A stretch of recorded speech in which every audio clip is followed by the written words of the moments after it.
lugares y darnos un abrazo, estrechar nuestras manos.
Hola, hola.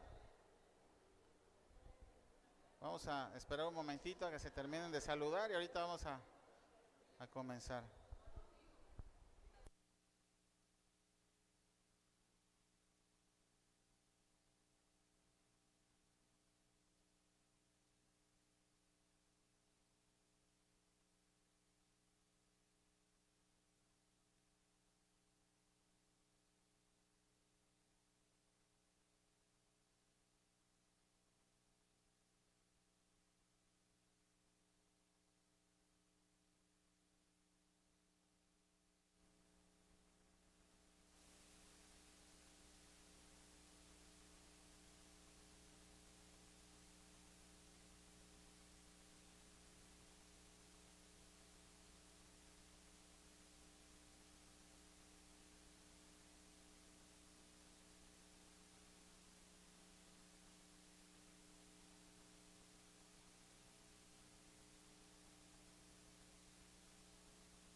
Ahora sí me ganaron, ¿verdad? Siempre los espero y ahora ustedes me esperaron a mí. Muy bien, pues vamos a comenzar la predicación de esta mañana. Van a abrir sus Biblias, por favor, en Efesios. Acuérdense que estamos viendo la carta a los Efesios, el capítulo 4. Ahorita vamos a comenzar. Y nos vamos a quedar ahí en el 4:1 un ratito porque es muy, muy interesante. De hecho, la predicación de esta mañana le puse el título de Ejerciendo mi vocación dignamente. Y vamos a ver por qué es este título. Y lo vamos a ver aquí desde el principio en Efesios 4:1, pero por favor acompáñenme a orar. Vamos a inclinar nuestros rostros y a orar para que el Señor nos guíe. Amado Dios, tú sabes, Señor, que soy un humano, un pecador, Señor, y no tengo palabras, Señor, para que las personas escuchen, Señor, y sean edificadas. Es tu Espíritu Santo, es tu palabra la única que puede edificar al cuerpo de Cristo, llevarlos a tus pies, Señor, y darte gloria. Así es que rogamos porque tu Espíritu Santo esté con nosotros y hables tú, Señor, y no yo. Tu Hijo Jesucristo, Señor, sea el exaltado y nadie más, Señor, porque todo se trata de ti, mi Señor Jesucristo. La gloria y la honra hacia ti. Gracias, mi Dios. Amén. Ok, vamos a leer entonces primero Efesios 4:1 y vamos a darle paso a la cabina. ¿Listos? Gracias.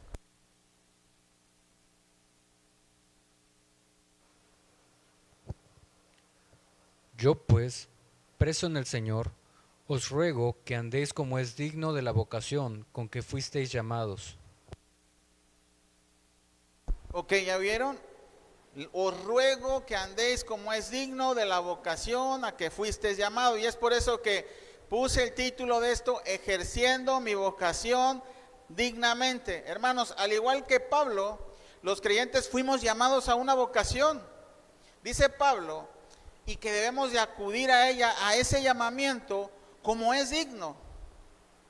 Recordemos la doctrina de la predestinación. Recuerden que primero fuimos predestinados, ¿verdad? Y fuimos llamados también, apartados del mundo. Fuimos escogidos desde antes de la fundación del mundo.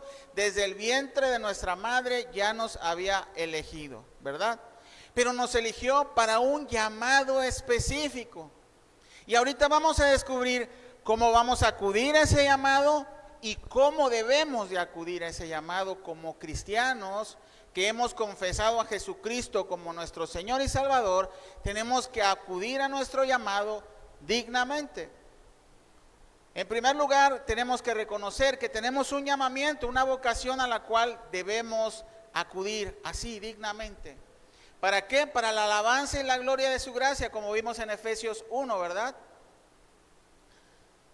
Entonces, hermano, no solo vienes a la iglesia para mejorar tu vida, o para tener prosperidad, o para recibir un milagro, no.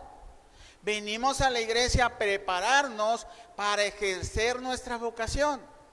Y para poder entender esto, pues primero tenemos que saber qué significa vocación. Hace ratito le di el título a mi hijo para que lo pusiera en la computadora y me dice, papá, ¿qué es vocación? ¿Verdad? Porque entra la duda inmediatamente, ¿no? Aquel que no conoce qué es vocación, pues vamos a ver. En primer lugar, hermanos, cuando vamos a la escuela, la mayoría de nosotros estamos aquí, empezamos por una escuela básica, ¿verdad? Fuimos al kinder, la primaria, la secundaria, está la preparatoria y al final del bachillerato dices, ¿y ahora qué voy a estudiar? Entonces hay una carrera que se llama, o hay una materia que se llama vocacional, ¿verdad? Y ahí empiezan a empezar a descubrir tus características, cuáles son tus cualidades, tus habilidades, etcétera, y empiezas como a inclinarte a ver, ¿cuál será mi vocación? Si es una vocación para ir de maneras sociales, me gusta lo social, o me gusta lo de la medicina, la enfermería, la odontología, ¿no? Y entonces aquella persona de orientación vocacional te dice, no, pues tú tienes más por lo de la salud, ¿no? Y ya como que te están orientando.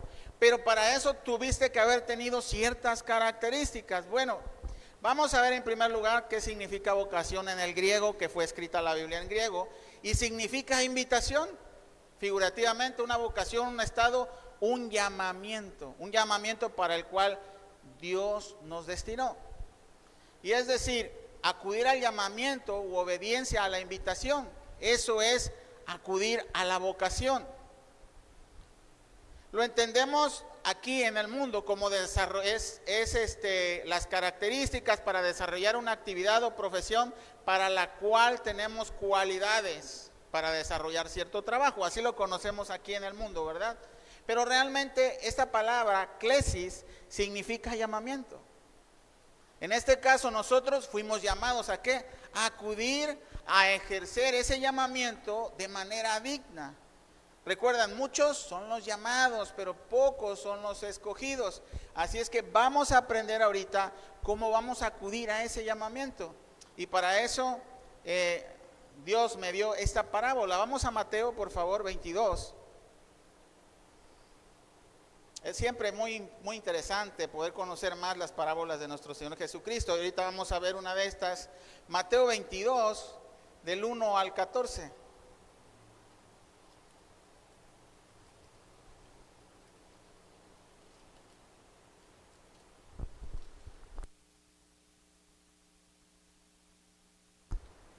Ya estamos ahí.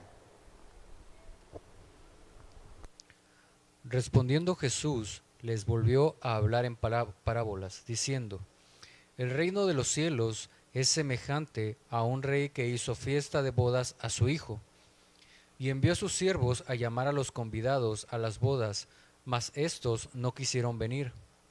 Volvió a enviar otros siervos, diciendo, decid a los convidados, he aquí, he preparado mi comida, mis toros y animales engordados han sido muertos, y todo está dispuesto, venid a las bodas. Mas ellos, sin hacer caso, se fueron, uno a su labranza y otro a sus negocios. Y otros, tomando los siervos, los afrentaron y los mataron. Al oír el rey, se enojó, y enviando su ejército, destruyó a aquellos homicidas y quemó su ciudad. Entonces dijo a sus siervos, las bodas a la verdad están preparadas, mas los que fueron convidados no eran dignos. Id pues a las salidas de los caminos, y llamad a las bodas a cuantos halléis. Y saliendo los siervos por los caminos, juntaron a todos los que hallaron, juntamente malos y buenos, y las bodas fueron llenas de convidados. Y entró el rey para ver a los convidados, y vio allí a un hombre que no estaba vestido de boda, y le dijo: Amigo, ¿cómo entraste aquí sin estar vestido de boda? Mas él enmudeció. Entonces el rey dijo a los que servían: Atadle los pies y manos, y echadle en las tinieblas de afuera. Allí será el lloro y el crujir de dientes, porque muchos son llamados y pocos escogidos. Entonces, hermanos, a través de esta parábola vamos a descubrir si hemos ejercido nuestra vocación dignamente. Entonces, esa invitación, ¿verdad?, a las bodas. El mensaje de esta predicación tiene la finalidad de eso, de que meditemos para conocer si reconocemos con sinceridad que verdaderamente estamos acudiendo a ese llamado dignamente. ¿Hemos acudido a la invitación o si hemos entrado a nuestra vocación dignamente? Así que por favor, pongan mucha atención. En primer lugar, vamos a ver en esta parábola a estos tres tipos de personas. La parábola fue dicha por nuestro Señor Jesucristo como para descubrir la semejanza del reino de los cielos. Y dice que es semejante al rey que hizo bodas para su hijo. Aquí nuestro Señor Jesucristo nos descubre un poco más, nos revela un poco más acerca de las bodas del Cordero, ¿verdad? De los que muchos ya conocen, aquellas a las que van a acudir. ¿Quiénes? Sus invitados, sus llamados, ¿verdad? Y está describiendo eso precisamente, nos da como un preámbulo de lo que son las bodas del Cordero, de lo que van a ser las bodas del Cordero en el reino de los cielos. Así como su hijo se presenta con la novia gloriosa, limpia y sin mancha, y algún día se van a unir como si fueran una sola carne, ¿verdad? Por la eternidad. A eso se refiere, por eso es que está describiendo el reino de los cielos, pero también está describiendo a tres tipos de personas, a las que fueron invitadas, ¿verdad? Y vamos a ver esto. Dios hizo un llamamiento, ¿verdad? Dice el rey. Es decir, el rey hizo un llamamiento y hizo una invitación específica para entrar a las bodas del Cordero, ¿verdad? Dios hace un llamado para que vengan sus invitados a las bodas, para entrar a ese reino de los cielos. Se puede decir que estos primeros que fueron invitados, ¿quiénes eran? Los judíos, ¿verdad? Del pueblo de Israel. Ellos fueron invitados, pero no quisieron entrar. Unos, ¿por qué? Por su legalismo, por su religiosidad. Otros por aferrarse a las cosas de este mundo, a las cosas materiales. Simplemente no quisieron acudir al llamado. ¿Y qué hizo el Señor? El rey abrió la invitación de manera general, ¿verdad? Y ahí entramos todos nosotros, los gentiles, ¿verdad? Para lo que nosotros no íbamos a ser invitados, bueno, porque ellos no quisieron entrar, ahora nos llamó a todos nosotros, los que no somos judíos, los gentiles. Pero recuerden, hay una persona ahí que sí quería ir a las bodas, de hecho se presentó a las bodas, pero dice que no estaba vestido dignamente. Entonces vamos a descubrir por qué esa persona no estaba vestida dignamente. El segundo tipo de personas entonces quedamos que éramos nosotros, los gentiles. Ahora Dios nos llama a todos de manera general a acudir, dice que buenos y malos fueron invitados. Fueron llamados, pero de entre ellos encontramos a este tipo de personas que no están vestidas para las bodas. Escuchó el llamamiento, tuvo deseo de entrar a las bodas, pero no iba vestido dignamente. Fueron llamados pocos, fueron llamados muchos, pero pocos pudieron entrar a esas bodas. Solo pocos pudieron ejercer esa invitación, y a eso se refiere ejercer tu vocación dignamente. Ahora te pregunto ¿a ti te gustaría ejercer tu vocación dignamente? ¿O te gustaría ser esa persona que quieres entrar a las bodas, pero cuando te ve el Señor, te agarran de las manos y te sacan? ¿Verdad? A ver, yo quiero ser de los primeros, no sé ustedes, ¿verdad? Entonces vamos a ver qué características tenemos que estar atentos y cumplir para presentarnos delante de Dios a las bodas del Cordero bien vestiditos, ¿verdad? Limpios y sin mancha. Entonces, la primera característica que debe de tener una persona para estar dignamente, ¿sí?, delante del Señor, es ser siervo vigilante. Mira, vamos a ir a Lucas también, vamos a buscar también otra parábola. Ahorita vamos a aprender con puras parábolas. Lucas 12, vamos a ir del 35 al 40.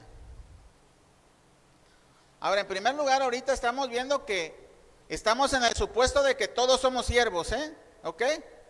Todos somos siervos aquí, todos ya conocemos a Cristo, todos hemos dicho que nuestro Señor Jesucristo es Él, nuestro amo y Dios y Señor, y le vamos a servir. Ese es el supuesto en el que estamos aprendiendo, ¿verdad?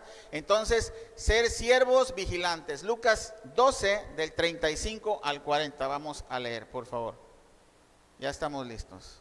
12, del 35 al 40. Estén ceñidos vuestros lomos y vuestras lámparas encendidas, y vosotros sed semejantes a hombres que aguardan a que su señor regrese de las bodas, para que cuando llegue y llame, le abran enseguida. Bienaventurados aquellos siervos a los cuales su señor, cuando venga, halle velando.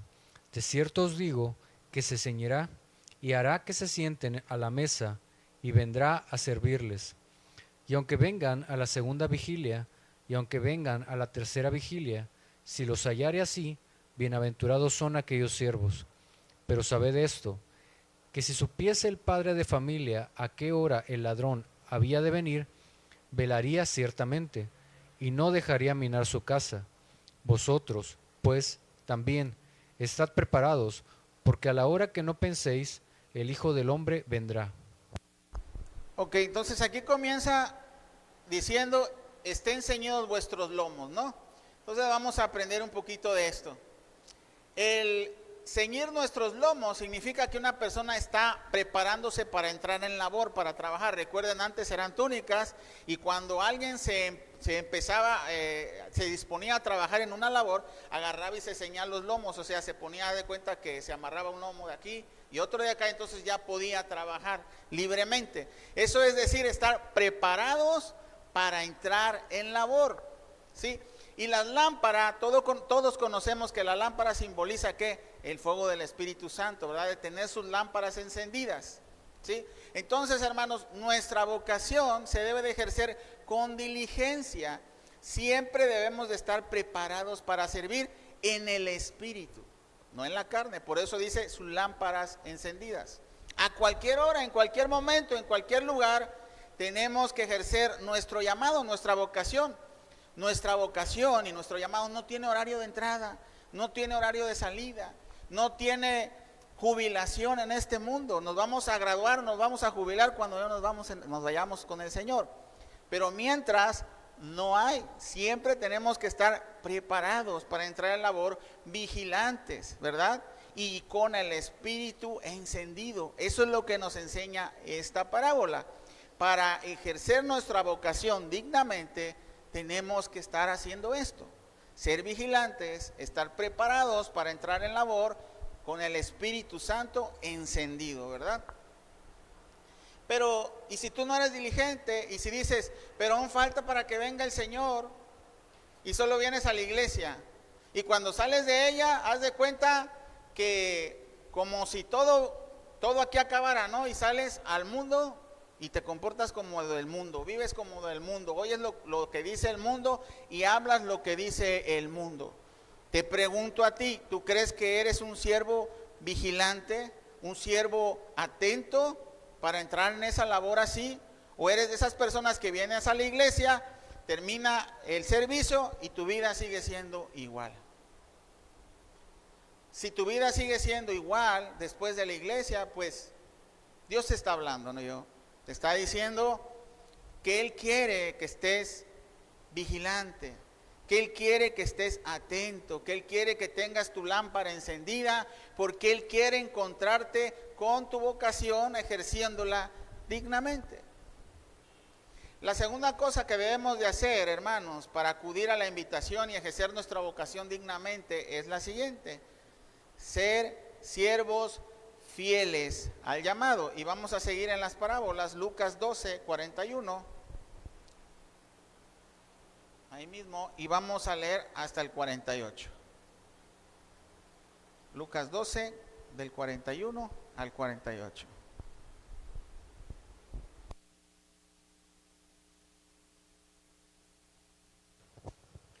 Entonces Pedro le dijo: Señor, ¿dices esta parábola a nosotros o también a todos? Y dijo el Señor: ¿Quién es el mayordomo fiel y prudente al cual su señor pondrá sobre su casa, para que a su tiempo les dé su ración? Bienaventurado aquel siervo al cual, cuando su señor venga, le halle haciendo así. En verdad os digo que le pondrá sobre todos sus bienes. Mas si aquel siervo dijere en su corazón: mi señor tarda en venir, y comenzare a golpear a los criados y a las criadas, y a comer y beber y embriagarse, vendrá el señor de aquel siervo en día que éste no espera, y a la hora que no sabe, y le castigará duramente, y le pondrá con los infieles. Aquel siervo que, conociendo la voluntad de su señor, no se preparó, ni hizo conforme a su voluntad, recibirá muchos azotes. Mas el que sin conocerla hizo cosas dignas de azotes, será azotado poco, porque a todo aquel a quien se haya dado mucho, mucho se le demandará, y aquel al que mucho se le haya confiado, más se le pedirá. Ok, entonces vamos a ver este tipo de porciones. Quiero que observen, esta persona sí entró en labor. De hecho, sí está sirviendo, está acudiendo al llamado. Y aparentemente está ejerciendo su vocación, pero no lo está haciendo dignamente. ¿Sí? Eso me recuerda a las personas que sirven, pero que aún no han comprendido a quién sirven, todavía no lo conocen verdaderamente. Están sirviendo por los motivos equivocados y por la actitud, y con una actitud equivocada, hermanos. Es decir, tienen una motivación equivocada para servir. Tal vez lo hacen para cubrir sus faltas o por sus culpas, ¿no? Y piensan que con eso van a subsanar, ¿no? Su mal comportamiento. Otros lo hacen por tener que cumplir, quedar bien con alguien. Otros por tener alguna posición de liderazgo. Esta es una de las más comunes en la iglesia, Pero ya sea por una u otra cosa, ellos no están ejerciendo su vocación dignamente, pero viven engañados sirviendo. Y al final, Dios verá que se vistieron para las bodas como no es debido. No cumplieron, ¿verdad?, con la norma de etiqueta para esa invitación. Y es muy triste. Y si se dan cuenta, ahí cuando la parábola, la fidelidad del siervo no es medida por el buen trato que le da a su señor, es por el buen trato que le da a sus siervos. ¿Se dan cuenta? Entonces, estas personas están sirviendo en la iglesia, pero están sirviendo indignamente a los demás. Y eso al Señor le molesta, ¿verdad? Le molesta tanto que lo desecha, ¿sí? Entonces, hay muchos pastores que acudieron al llamado, pero sin vocación, por motivos equivocados, al igual que líderes o siervos en la iglesia. No lo hacen por esos motivos correctos. Entonces maltratan y trasquilan a las ovejas del rebaño del Señor, y a eso se les conoce como lobos rapaces, ¿verdad? Que nada más están buscando a quien devorar. Estos sirven, pero no con esa vocación digna. Y no sirven al Señor, sino a sus propios intereses. Hermanos, sabemos que hay falsos maestros, hay falsos líderes y hay falsos siervos y falsos creyentes, ¿verdad? Entonces, tenemos que cumplir con lo que el Señor nos demanda. Este tipo de personas, como le digo, tienen esas características, ya sean maestros, líderes, siervos, simplemente creyentes. Miren 2 de Timoteo, y vamos a leer 3, 2 de Timoteo capítulo 3, y vamos a leer del 2 al 9.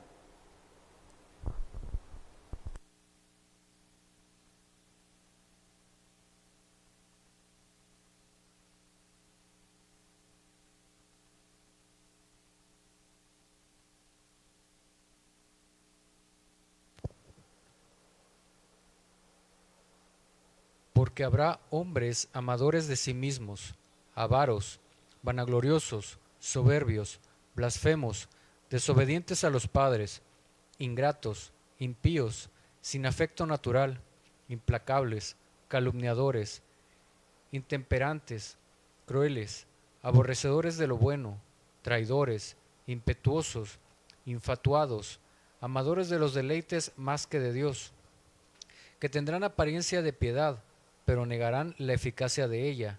A estos evita, porque de estos son los que se meten en las casas y llevan cautivas a las mujercillas cargadas de pecados, arrastradas por diversas concupiscencias.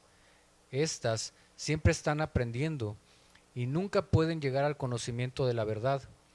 Y de la manera que Janes y Jambres resistieron a Moisés, así también estos resisten a la verdad, hombres corruptos de entendimiento, réprobos en cuanto a la fe, mas no irán más adelante, porque su insensatez será manifiesta a todos, como también lo fue la de aquellos. Aquí está hablando de personas que están dentro de la iglesia, están supuestamente en la fe, pero chequen, y también están, de hecho están aprendiendo, ¿verdad? Dice aquí en el versículo 7, siempre están aprendiendo, es decir, saben mucha Biblia, quieren aprender mucho, pero realmente no conocen la verdad. ¿Por qué? Porque su corazón, dice, está lejos de ella, o sea, de vivir la verdad en sus vidas. Solo tienen el conocimiento intelectual de lo que dice la Biblia, pero no comienzan a obedecer lo que dice la Biblia. La quieren aplicar a los demás, pero no se la aplican ellos mismos. Y miren, la posición de pastor es muy difícil, la verdad, porque cuando Dios me habla en estas palabras aquí, yo tengo que ser honesto y decirle, ¿saben qué? Yo tampoco estoy aplicando esta parte de la Biblia, el Señor me está hablando, ¿no? ¿Por qué? Porque no podemos ser hipócritas con Dios. Podemos ser hipócritas con la gente, pero no con Dios. Entonces, cuando a mí el Señor me habla, me reprende a través de la palabra, como siempre les digo, Él me da la palabra para que yo me la aplique. Veo este tipo de cosas y tenemos que aprender a reconocer que estamos todavía en un proceso. Y yo entiendo a los que están también de este lado, que están en un proceso, pero tiene que haber un proceso. Un proceso es algo que va en continuo progreso, ¿me explico? Pero si tu vida sigue siendo igual que la de ayer, que la de antier, y a veces hasta peor, que la gente no ve un cambio en tu vida, es porque no estás aplicando la palabra. Estás leyendo mucha Biblia, pero no estás aplicando la palabra en tu vida, y eso es importante, hermanos.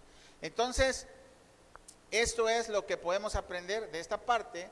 Y la tercera cosa que necesitamos ser para ser siervos aprobados delante de Dios, para llevar nuestra vocación dignamente, es lo siguiente: siervos que aman a Dios y a su iglesia. Si se dan cuenta, para el Señor es muy importante su iglesia. Él la ama y quiere que sea cuidada, ¿verdad?, del rebaño, y por eso envía a sus pastores. Y los pastores asalariados no cuidan a las ovejas dignamente, ellos están por un salario.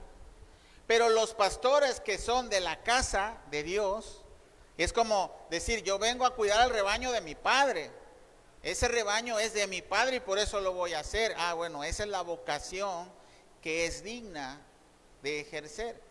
Igual para los que están en la iglesia sin ningún rol distinto, que puede ser siervo, puede ser líder, simplemente cualquier tipo de labor a la que entres en la iglesia, tiene que ser así, con esa perspectiva: amo a Dios primero y tengo que amar a su iglesia.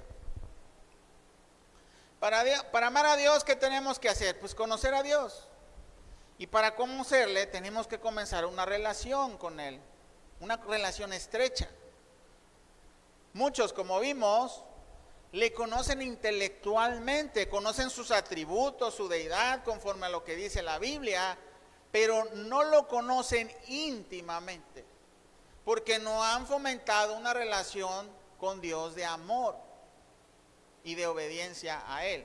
Y ya saben, la única manera, ¿cuál es? Pues la oración, la lectura y la obediencia a Dios. Esa es la manera en la cual tú comienzas a tener una relación con el Señor. Pero bueno, estamos viendo que tenemos que amar a Dios primero, ¿verdad? Mira lo que dice aquí Juan 14, y vamos a leer del 20 al 22. No, al 21 nada más, gracias.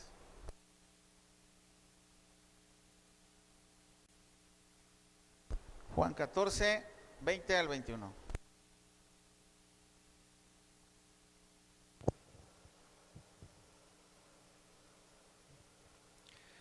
En aquel día vosotros conoceréis que yo estoy en mi Padre, y vosotros en mí, y yo en vosotros.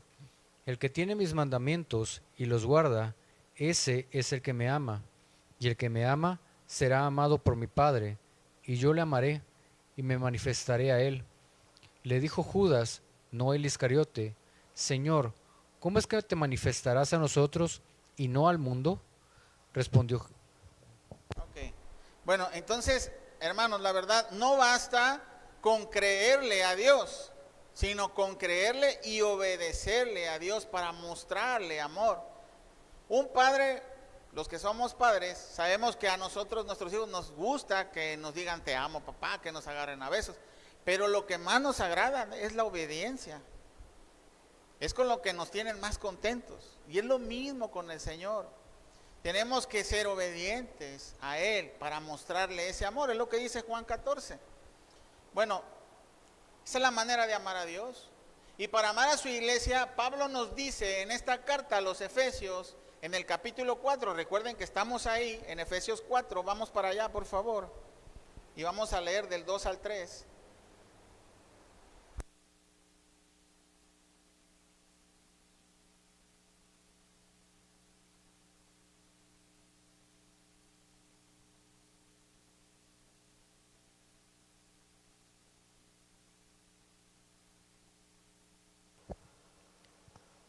Con toda humildad y mansedumbre, soportándoos con paciencia los unos a los otros en amor, solícitos en guardar la unidad del Espíritu en el vínculo de la paz. Ok, entonces Pablo nos está diciendo aquí que tenemos que comportarnos con toda humildad y mansedumbre, muchas gracias, y soportarnos con paciencia los unos a los otros en amor. ¿Sí? Entonces, la actitud correcta, hermanos, para amarnos entre nosotros, ¿qué es? En primer lugar, tener humildad y tener mansedumbre entre nosotros, teniendo paciencia en amor unos con otros. Hermanos, una de las batallas más feroces que tiene la iglesia no proviene de los de afuera. Los ataques más severos y contundentes provienen de los de adentro. La división de la iglesia es el arma favorita de Satanás para querer destruir los planes de Dios. Y digo para querer porque no lo va a hacer. Pablo nos exhorta a lo contrario, hermanos, a guardar la unidad en el espíritu de su iglesia, para tener paz, en ese vínculo de paz. Es decir, una relación basada en paz podemos brindar a los demás solamente cuando estamos en un mismo espíritu. Y para estar en un mismo espíritu debemos de estar aquí dejándonos instruir por la palabra de Dios, ¿verdad? Entonces, vamos por buen camino. ¿Qué dice entonces acerca de eso? Miren, hay muchas cosas que a Dios le desagradan, pero las personas que causan división, disolución, murmuración, esas a Dios no le agradan. Dice aquí que tenemos que fomentar la paz, ¿verdad? Y yo recuerdo acerca de la paz en Mateo 5, en el Sermón del Monte, en el 9, no vayan ahí, que dice, bienaventurados los pacificadores, porque de ellos serán llamados hijos de Dios, los pacificadores. ¿Y cómo serán llamados los que hacen lo contrario? Si los pacificadores son llamados hijos de Dios, lo que hacen lo contrario, los que plantan disolución, discordia, envidia, murmuración, ¿cómo se van a llamar? ¿Hijos del diablo? Pues si no hay otra cosa, ¿no? Si los pacificadores son hijos de Dios, los que no son pacificadores, aquellos que causan división, hermanos, que buscan confrontación, que por cualquier cosa quieren responder al hermano por causarle daño, o hacerle quedar mal, o entrar en murmuración sobre ellos, para nada se están viendo pacificadores, ¿verdad? Ahora te pregunto a ti, cuando tú tienes alguna diferencia con algún hermano o hermana, ¿cuál es tu actitud? O cuando sabes de alguna diferencia entre hermanos, ¿eres tú el que se levanta para pacificar? ¿O eres el que le echa más leña al fuego? La unidad de la iglesia, hermanos, es posible por el amor de Cristo. Para pacificar, en lugar de echarle leña al fuego, necesitamos el amor de Cristo en nosotros, reflejar a Cristo en nuestras vidas. Si tienes amor de Cristo en tu vida, pues se va a reflejar. Y si no lo tienes, también, ¿verdad? Ahora, hay veces que uno pues anda en malos días, se comprende, ¿no? Y a veces tienes diferencias entre los hermanos, no hay iglesia perfecta, ¿sí?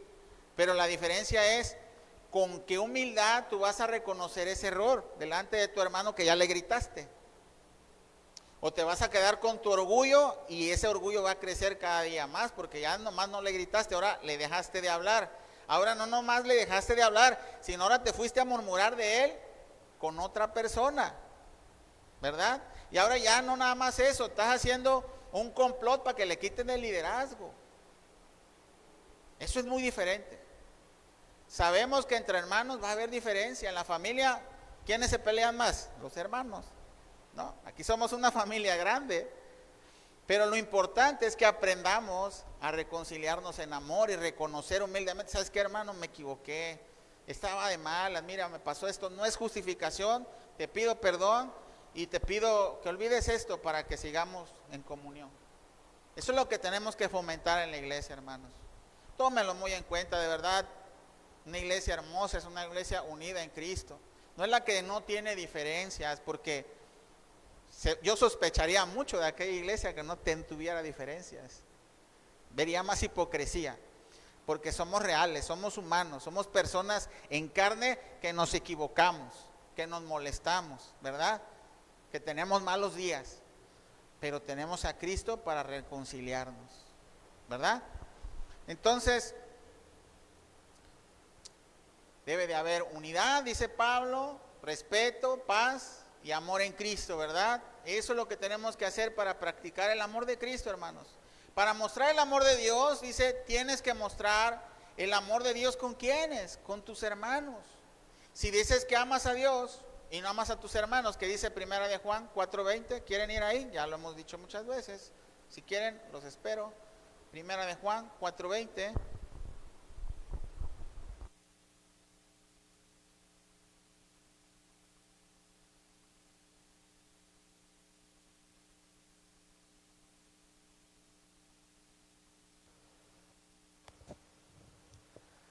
Si alguno dice, yo amo a Dios y aborrece a su hermano, es mentiroso, pues el que no ama a su hermano a quien ha visto, ¿cómo puede amar a Dios a quien no ha visto? Hay que meditar mucho en eso, hermanos. Una persona que odia a otra no tiene el amor de Dios en él. Hay sentimientos que a veces nacen, ¿no? Pero existe el arrepentimiento. El odio es simplemente una acumulación de rencor porque fue lastimado tu orgullo. Puedo dar ese concepto más claro. Y si tú tienes orgullo, ¿de qué te sirve? Te vas a ir con todo tu orgullo íntegro al infierno. Es lo único que va a pasar. Entonces, tenemos que demostrar el amor de Dios con los hermanos. Para eso está la iglesia. Ámense unos a otros. Amémonos unos a otros. Vamos a ir en Efesios 4. Acuérdense que estamos viendo la Biblia versículo por versículo y estamos leyendo la carta de Efesios. Y vamos a leer del 4 al 8. Seguimos viendo cómo Dios, a través de la carta de Pablo, aquí en Efesios, nos anima, nos exhorta a ser unidos en el amor de Cristo, a ser unidos como iglesia, en un cuerpo y en un espíritu, ¿ok? Vamos a seguir con eso. ¿Cómo podemos conservar esto? Efesios 4, del 4 al 8.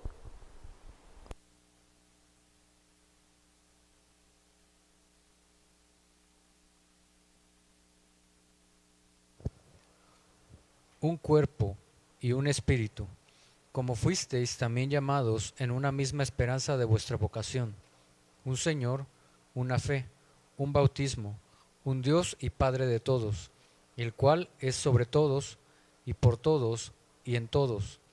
Pero a cada uno de nosotros fue dada la gracia conforme a la medida del don de Cristo, por lo cual dice, subiendo a lo alto, llevó cautiva la cautividad, y dio dones a los hombres.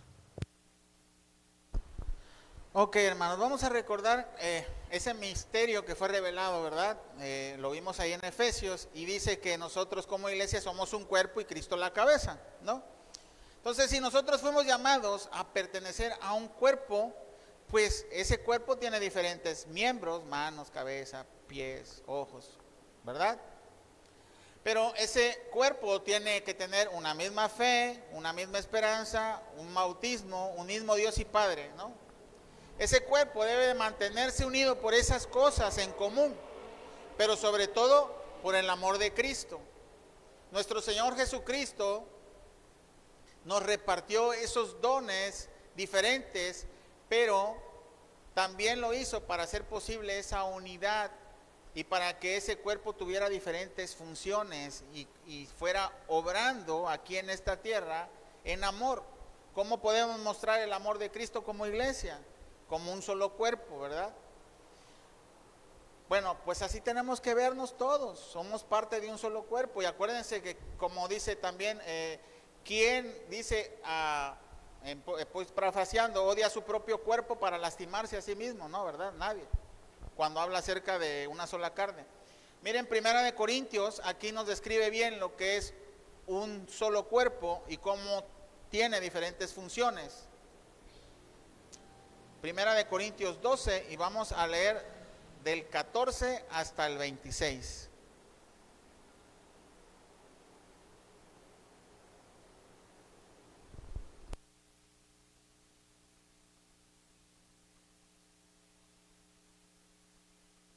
Primera de Corintios 12 del 14 al 26. Ya estamos listos, gracias.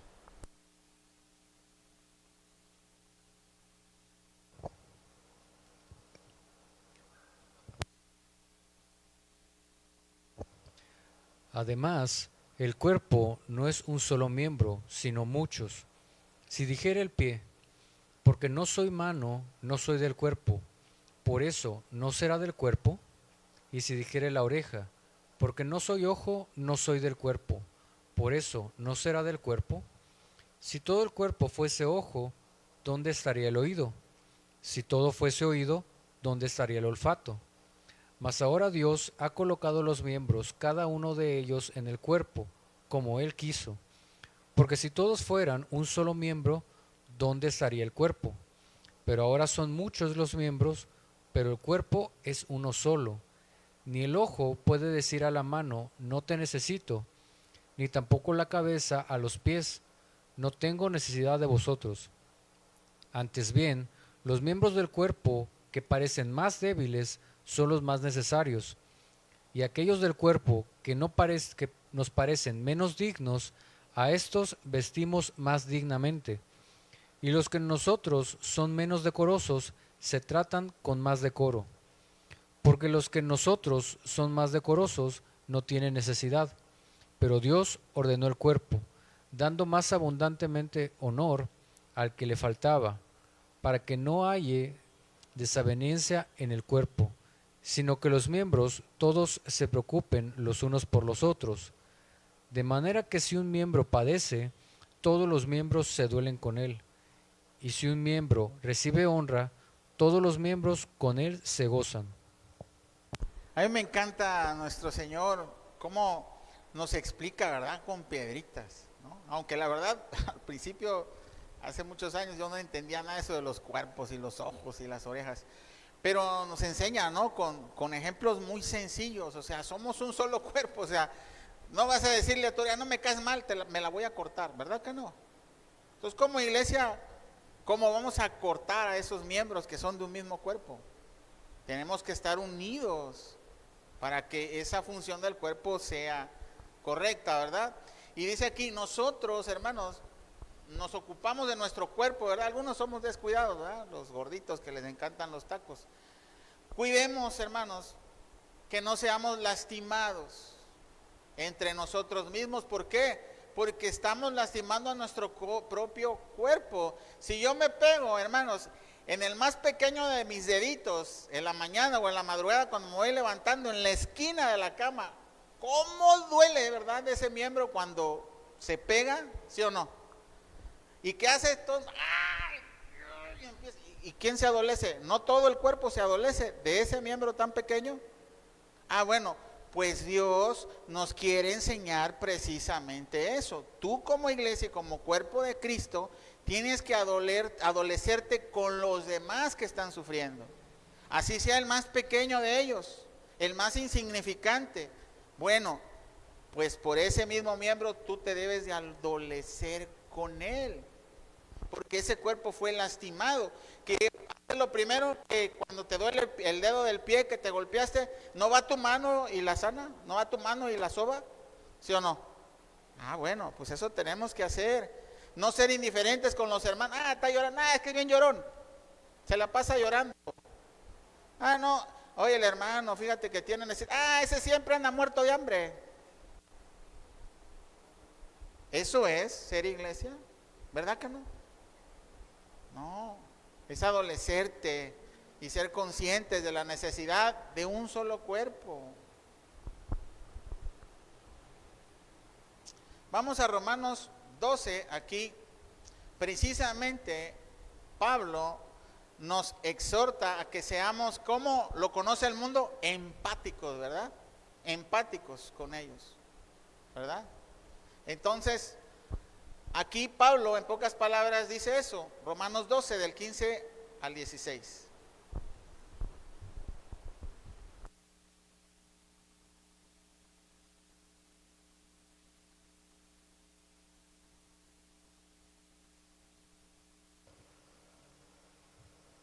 Ya estamos listos.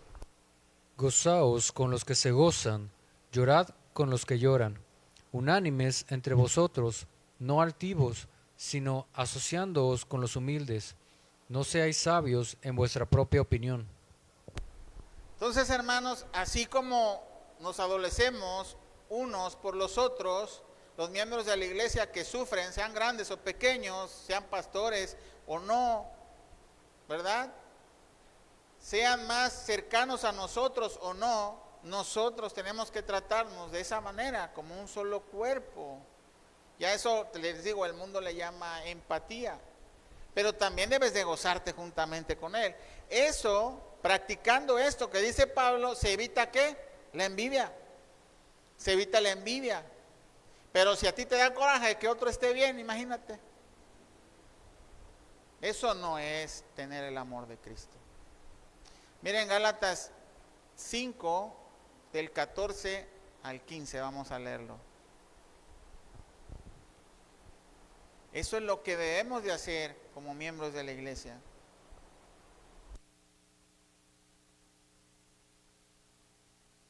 Gálatas 5, 14 y 15, vamos a leerlo. Porque toda la ley en esta sola palabra se cumple. Amarás a tu prójimo como a ti mismo. Pero si os mordéis y os coméis unos a otros, mirad también que no os consumáis unos a otros. Aquí está bien chistoso esto, como si nos coméis y nos mordáis unos a otros, pero que no se traen por completo, ¿no?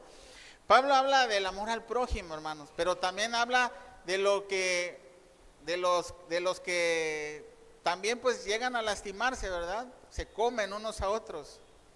¿Has oído esa frase de vas a ir a comer, ya comiste cristiano? ¿O estás comiendo cristiano? ¿Nunca la han escuchado? Esa frase se usa cuando alguien comienza a murmurar de otro, ¿verdad? A eso se refiere Pablo, con no comernos unos a otros. Ahora Pablo sabe que en la iglesia existen esas prácticas, por algo lo está diciendo, ¿sí o no? Y dice que pues bueno, si se muerden y se comen, pero pues que no se consuman, ¿no? O sea, que las cosas se arreglen. Es decir, sabe que hay esas diferencias que se tienen que arreglar. Esa es la manera en la que el cuerpo puede permanecer unido. Hermanos, tal vez puedas creer que el causar divisionismo o discordia entre los hermanos pues no es un pecado tan grande como el de matar, ¿no? O como el de ser adúltero, ¿no? O fornicario. Pero miren lo que dice la Biblia en Proverbios 6 acerca de esto. Vamos a Proverbios 6.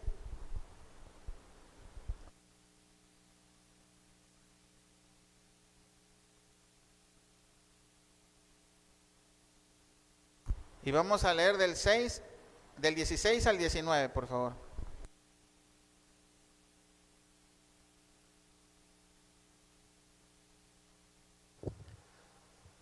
Seis cosas aborrece Jehová, y aun siete abomina su alma: los ojos altivos, la lengua mentirosa, las manos derramadoras de sangre inocente, el corazón que maquina pensamientos inicuos, los pies presurosos para correr al mal, el testigo falso que habla mentiras, y el que siembra discordia entre hermanos, amonestación contra el adulterio.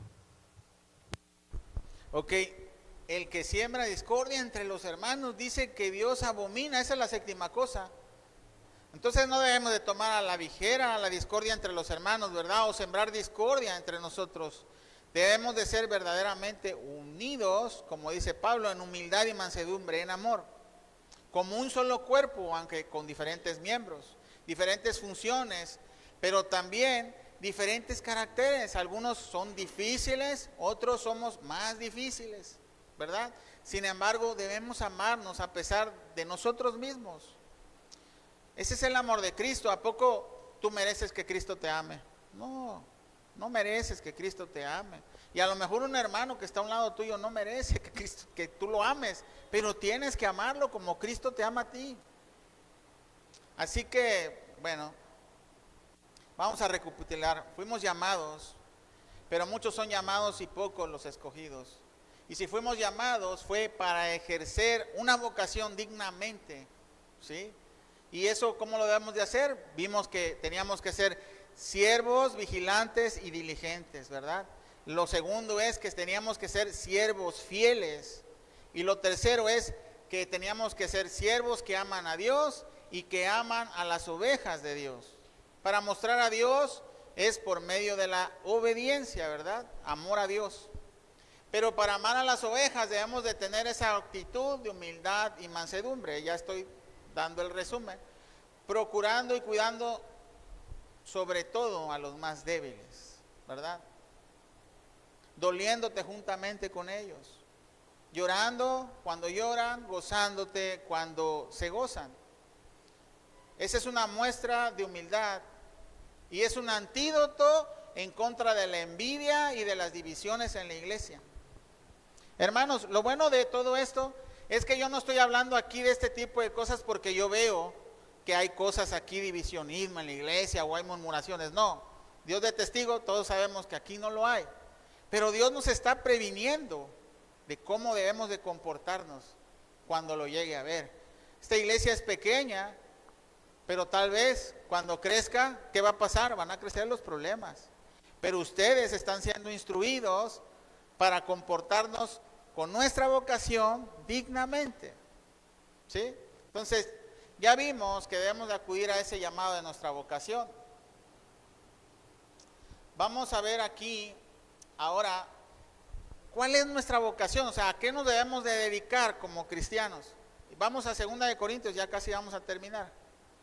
Así dicen todos, ¿verdad? Unos 20 minutos y ya. 2 de Corintios 5, y vamos a leer desde el 17 para que nos acordemos de este versículo tan famoso. 2 de Corintios 5, 17 hasta el 21, por favor.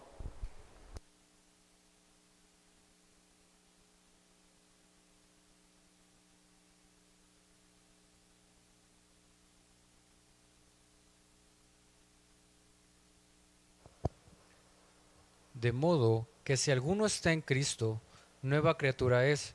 Las cosas viejas pasaron, he aquí todas son hechas nuevas. Y todo esto proviene de Dios, quien nos reconcilió consigo mismo por Cristo, y nos dio el ministerio de la reconciliación. Que Dios estaba en Cristo reconciliando consigo al mundo, no tomándoles en cuenta a los hombres sus pecados, y nos encargó a nosotros la palabra de la reconciliación. Así que somos embajadores en nombre de Cristo, como si Dios rogase por medio de nosotros, os rogamos en nombre de Cristo, reconciliaos con Dios.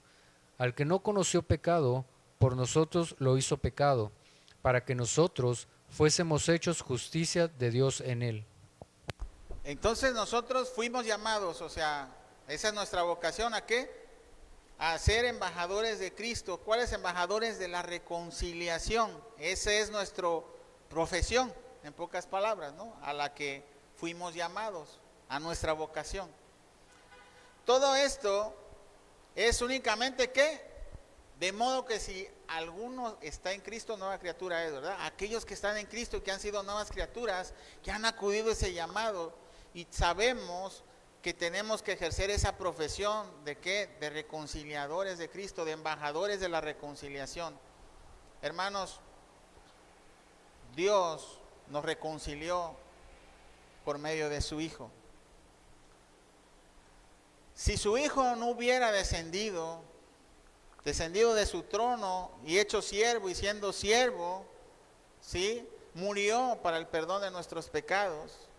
Si Él no se hubiera ofrecido en sacrificio, si Él no hubiera derramado su sangre para cubrir nuestros pecados con ella, nosotros no hubiéramos sido reconciliados con Dios. No tuviéramos ese espíritu que está en nosotros y no pudiéramos adorarle a Él por medio de su espíritu. Pero así como te reconcilió a ti, tú debes de acudir a tu llamado y vocación y buscar la reconciliación con los que aún no se han reconciliado. En pocas palabras, hermanos, si tú no estás compartiendo el evangelio con tu vida, predicando el evangelio con la palabra de Dios a aquel que no ha sido reconciliado, no estás cumpliendo con tu vocación dignamente. Eso es. Yo te pregunto, muchas preguntas hago yo, ¿verdaderamente estás compartiendo el evangelio? ¿Verdaderamente te importa la vida de aquella persona? Porque de verdad que en este mundo y en estos tiempos la iglesia no está compartiendo ni la palabra de Dios, ni el evangelio, ni el amor como antes. Estamos en un letargo, como que estamos dormidos. Y esa es nuestra vocación, hermanos. En pocas palabras, si hemos sido llamados, si hemos sido escogidos, si has acudido a ejercer esa vocación, debes de ser ese siervo vigilante, ese siervo fiel, ese siervo que ama a Dios y que ama a sus ovejas y que procura y mantiene la unidad del cuerpo de Cristo, que es pacificador entre los hermanos, ¿sí? Que no siembra dudas, que no siembra discordia, que se ocupa del ministerio del evangelio, de compartir el evangelio, las buenas nuevas con los demás para reconciliarlos con Dios. Si somos siervos, es porque ese rey nos envió a anunciar esas bodas. Nosotros somos aquellos que acudimos con la invitación. Y no crean que en ese tiempo llevaban una invitación así escrita y todo. No, acudían gritando. Esas atalayas, gritando de las buenas nuevas, de las bodas del Cordero. Necesitamos nosotros ser esos. Nosotros no podemos permanecer callados, debemos de gritarle al mundo y decirle al mundo que se tiene que reconciliar con Dios. Dios está irado contigo, le debes de decir. Es el único medio de reconciliación, es la fe puesta en Jesucristo. Creer que Jesucristo es el Hijo de Dios y fue enviado al mundo para que el mundo fuera salvo por Él, por medio de su muerte, que Él pagó el precio propicio por nuestros pecados, para que fuéramos reconciliados con Dios y dejar de ser hijos de ira para ser hijos suyos adoptivos, dejar de ser hijos de desobediencia para comenzar a ser hijos suyos. A través de ese sacrificio, hermanos, Dios nos reconcilió. Su Hijo pagó la deuda que teníamos nosotros. Él canceló el acta de los decretos. Y esa es nuestra vocación. Lo que acabo de hacer ahorita es lo que tienen que hacer ustedes con el mundo. Decirle al mundo que entre en las bodas, que están invitados, que ya está todo listo, que ya tenemos todo preparado. Pero tenemos que ser valientes y tenemos que ser fuertes. Ustedes, ahorita hay un versículo muy famoso, ¿verdad? Lucas 14:23, vamos a leerlo aquí. Lucas 14:23. Ese hasta el mundo ya se lo sabe, ese versículo. Se lo sabe de memoria, no saben por qué, ¿verdad? Bueno, muchos sí saben, si no investiguenlo. Lucas 14:23 dice la palabra de Dios.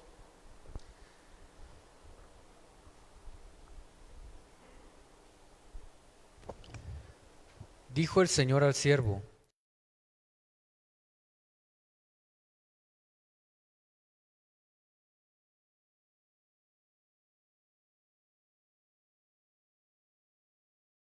Nancazo, no trancazo, nancazo. Es una fuerza, es como obligado, oponerse. Eso quiere decir, hermanos, por ejemplo, cuando alguien tiene el deseo de suicidarse, si han visto las películas, ¿no? O han visto algunos videos en las noticias, ¿no? Que están afuera del balcón, o una ventana, o algún puente, y hay autoridades ahí, ¿verdad? Hay policías o alguien, o está tratando de hablar. ¿Qué hacen los policías? ¿Han visto cómo agresivamente agarran y los meten? Algunos hasta se avientan y con patadas los avientan hacia adentro, ¿verdad? Ah, bueno, esa es la palabra. Nancazo, forzar. ¿Por qué? Porque esa persona está en peligro, ¿verdad? El policía no le va a decir, ay papito, por favor, métete, ¿no? O sea, va a buscar la manera en cuanto pueda, pum, agarrarlo. ¿Por qué? Porque está en peligro su vida. Pues de esa manera nosotros tenemos que comportarnos con aquel que está en peligro su vida, su alma. Tenemos que ser también agresivos sobre eso, no de una manera negativa. Estamos hablando de esa importancia, como lo que acabamos de ver del policía. O sea, el policía no se va a tentar porque sabe que está en peligro su vida. Y es lo mismo, hermanos. Tenemos que ser persistentes compartiendo el evangelio. Tenemos que hacerlo con valentía, ¿sí? Y con la autoridad que Dios nos da por medio de su palabra. Esa es la palabra que el día de hoy Dios nos dio, hermanos. Hay que meditarlo, porque estamos siendo iglesia y estamos siendo edificados para algo, para entrar a nuestra vocación como es digno. Vamos a orar y darle gracias a Dios. Señor, te damos gracias, Padre, porque tú eres bueno, Señor. Gracias por darnos tu palabra. Yo sé que estamos aquí y tú nos tienes, la verdad, muy bendecidos, porque podemos estar atentos y estar siendo instruidos, preparados para todo lo que ha de venir, Señor. Síguelo haciendo, Padre. No permitas que nos olvidemos de tus palabras, Señor, que aprendamos y podamos ejercer esa palabra que hemos aprendido el día de hoy, Señor. Te damos gracias por todas tus bendiciones de toda la semana. Gracias por tu amor, por tu provisión, por tu cuidado, Señor. Gracias porque nos das, Señor, a manos llenas. Con el simple hecho de despertar hoy, Señor, estamos más que bendecidos. La gloria hacia ti en el nombre de Cristo Jesús. Amén.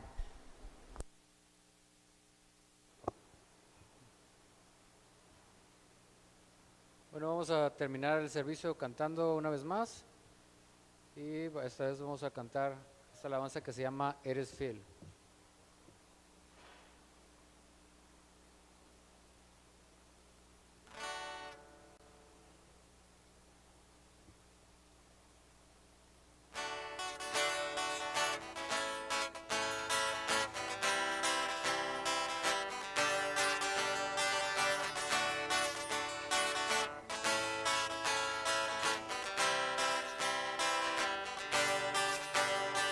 Señor, eres fiel y tu misericordia eterna. Señor, eres fiel y tu misericordia eterna. Gente de toda lengua y nación, de generación a generación, te adoramos hoy. Aleluya, aleluya, te adoramos hoy, eres Señor. Te adoramos hoy. Aleluya, aleluya, te adoramos hoy, eres Señor.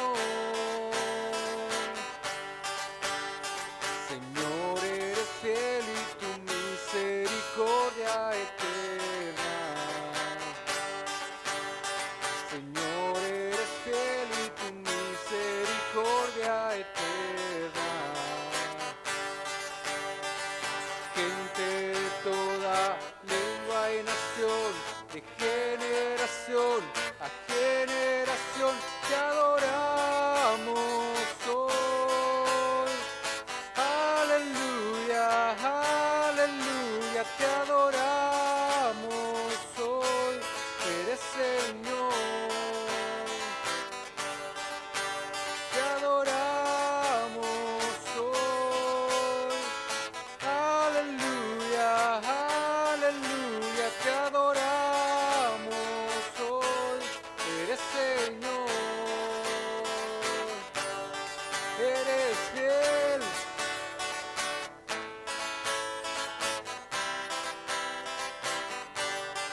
Eres fiel. Eres fiel. Siempre fiel. Siempre fiel. Eres fiel. Eres fiel. Siempre fiel.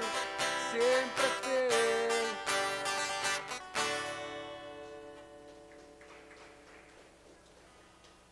Bueno, hermanos, antes quiero darles unas anuncios. El último fin de mes, como saben, tenemos convivio, ¿no? Entonces, yo les pido de su colaboración para que pues se organicen y traigan guisado y traigan todo eso para compartir y estar el último domingo del año, ¿verdad? Y comenzaremos otro año nuevo, el último domingo del año. Así es que, por favor, pónganse en contacto con Alejandra, con Yaret, y digan pues lo que sea su corazón compartir, traer un guisado, traer agua, refresco, tortillas, lo que ustedes gusten, pues sea bienvenido. El chiste es convivir, es estar en comunión. Entonces, ya estamos despedidos, Dios me los bendiga, nos vemos la próxima semana. Muy bien.